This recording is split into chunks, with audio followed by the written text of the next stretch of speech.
Hey neighbors, got a minute? So as you know, we've been running through these love languages over the last several weeks, and we've already addressed, love being given and received in words of affirmation and in quality time and in giving and receiving of gifts. This past week, we talked about love being given and in the form of physical touch.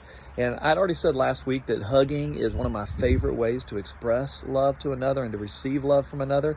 And I hope that this past Sunday you realized that it's actually good for your health, not only as an expression of love, but just the way that oxytocin moves through your body when you physically engage another person in an appropriate and welcomed way.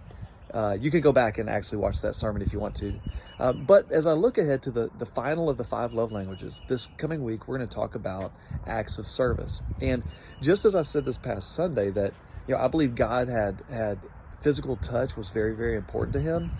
So much so that he came as a human being so that he could physically touch us, so that Jesus could physically reach out a hand to heal someone, to rescue a drowning man, to put hands on children to bless them. God wanted to be physically engaged with his creation.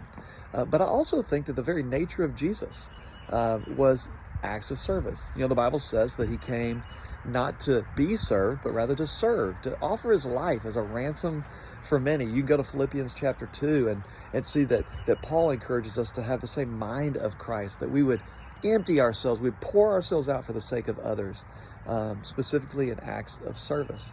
These can be little acts of service or huge acts of service. In fact, I remember Mother Teresa once saying that none of us do big things, but all of us can do small things with great love.